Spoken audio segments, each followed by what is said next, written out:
One of the unexpected things of the modern day shopping mall is the inclusion of a large number of screens. They call them multiplexes. Sometimes you have 5, 6, maybe even 10 screens in a single complex. And because it has a theatre and shopping, people hang out all day inside those things. They're large and air conditioned. So they also wander into these cinema complexes. And that's when you go to see a particular movie, you'll find that there's such a huge line outside that all the seats are gone, maybe for the whole day. So the good thing about that is you might just wander into some other movie, which otherwise you would have never seen, because it doesn't have a star cast, so it's not being promoted heavily. So one such movie is Karupampatti. It's a movie that I just stumbled across at a multiplex. And I looked closer and it had Ajmal. That is, okay, I said, here's one character I know. He's an actor, I've seen him in Anjade. And he wasn't bad at all as an angry young man. So I thought I'd be seeing something along those lines. The director of this movie is Prabhu Rajachoran. Sounds like he came out of the royal family. Maybe he is. But the story is about something that's as old as the hills. About ungrateful children. It's been done to death in India and will continue to be done to death. But here's another one in the same family of a young man who hates his roots, hates his village and wants to get away. So the movie starts very interestingly. It's a scene in Paris. You can't make out it's Paris immediately. There's this guy shuffling his way up a long flight of steps. I mean, it's like a long flight of steps and he's got a crutch and he's just limping his way up. And then when he gets outside, naturally they take a shot with the Eiffel Tower in the backdrop, so you know you're in Paris. But there's nothing much shown about Paris except that he then goes home, struggles home, collapses, and then he shoots himself with some drug. And the next thing you know, there's a young Ajmal sitting outside, and he gets a phone call. You can hear somebody speaking in French saying that, your father's in hospital. So he rushes there and he finds that his dad is seriously ill, probably dying. And then the man, typical style, lifts off his oxygen mask and he says, "Come closer, I have a dying declaration." And then he tells him, I was a very bad guy when I was young, and I've done some bad things, and I want you to atone for it, or at least sort it out. So we don't know exactly what did he tell him, but the next thing we see, he's heading back to India.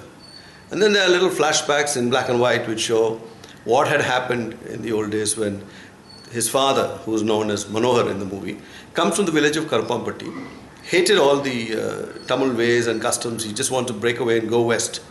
So he somehow manages to convince his dad, okay, for a start, let me go to college. And he goes to college in Chennai, I presume. And then it's the old 70s, 60s, 70s era, disco dancing. And so there are a lot of songs in the disco style. And there's a girl in college, Shanti, a young pretty girl played by Aparna Bajpai. She looks her part like a young Tamil girl. And so she is, is fascinated with this smooth-talking guy who doesn't care for anything. And so she starts to, follow him around like a little puppy dog. And he doesn't much care for her anyway. But there's little characters in the movie. It's all college students, so it's a little bit of ragging and fun.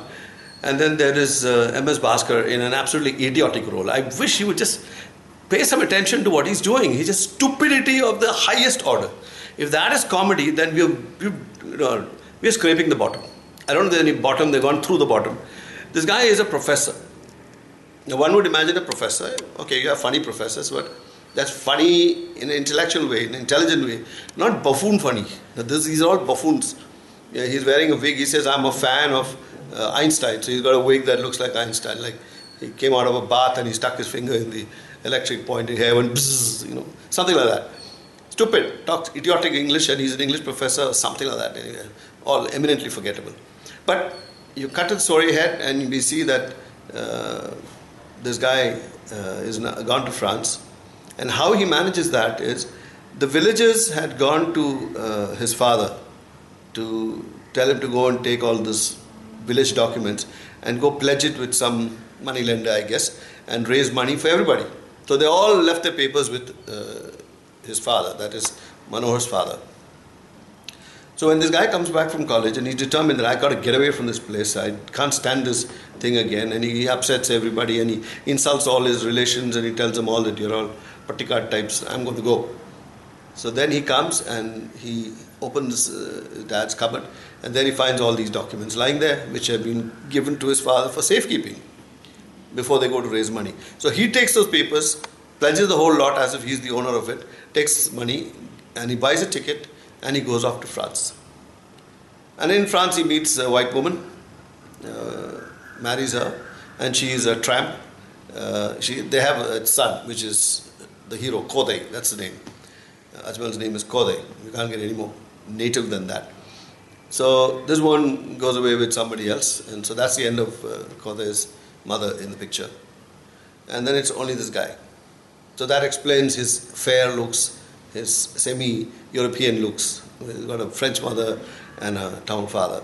So then it's all about how he comes back to India, reconnects with the people in the village. He finds everybody abandoned, their houses, and they've gone off somewhere.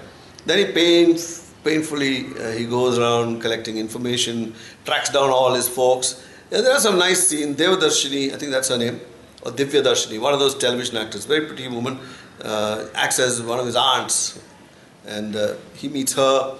She, of course, reconnects immediately because all said and done, it is her brother's son. So she brings everybody together, and then they all head back. So his friend Jagan tells him, okay, listen, the way to do it is, if you ask people, just come over, we will do this, that and the other, nobody will come. Or we say, celebrate Pongal. They'll say, we'll celebrate Pongal ourselves. Why do we need to go to the old village? We don't want to come there. So you tell him something a little more far-fetched. So he comes up with a story, which is quite unique. He says that he's an emissary from Bill Gates. Everybody knows about Bill Gates, and now he's been adopting villages. So and it was in the papers. So he says, I'm an emissary from him, or I represent him. So I'm going to bring up this village of Karupampatti. So he wants everybody to come back. So all of them troop back because they believe that this is why he's there. It's a plausible story. And from there are things that happen in the story, happen in the village. The joys and the happiness of simple village folk and, their jallikat and all that. And now many of his cousins come. So it's a big family interaction with uncles and aunts and cousins, and some stupid, some silly, some nice. And then, of course, there's a distant relation of his who's a young girl. And who is she? Turns out to be the same girl in a double role. The one that liked his father, the same girl now comes again.